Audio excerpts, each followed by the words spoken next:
Hello अस्सलाम वालेकुम। उम्मीद है तमाम तर लोग खैरियत से होंगे। आज मैं आपको अभी एक बात बताना चाहूँगा कि कोरोना वायरस की बीमारी के खौफ से हम कैसे निपटें। कोरोना वायरस ने दुनिया को गैर यकीनी की सूरत हाल में डाल दिया है। इस वबा से मुतल्लिक मुसलसल खबरें बड़ी बेरहम लग सकती हैं। ये सब लोगों की ज़हनी सेहत पर असरअंदाज भी हो रही हैं, खुसूसन इन अफराद की सेहत पर जिनका पहले से इज़्तिराब पाया जाता हो या जिन्हें OCD हो।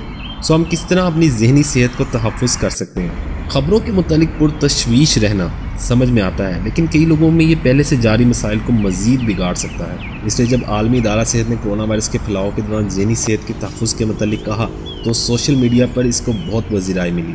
एंग्जाइटी UK के मुताबिक गैर यकीनी की सूरत हाल, आउट ऑफ कंट्रोल या इसे बर्दाश्त ना करने का खौफ इज़्तिराबी बेतरतीबी की आम अलामात में से एक है। तो ये समझ आता है कि जो लोग पहले से इस बीमारी में मुब्तला हों, इसको मज़ीद चैलेंजेस का सामना करना पड़ता है। ज़हनी सेहत की फलाही तंजीम माइंड के मुताबिक बहुत सी इज़्तिराबी कैफियत नामालूम के खौफ और किसी चीज़ के होने का इंतज़ार खौफ में पनाह होती है। कोरोना वायरस भी एक बहुत बड़ी स्केल पर है। सो हम किस तरह अपनी ज़हनी सेहत के तहफ़्फ़ुज़ कर सकते हैं।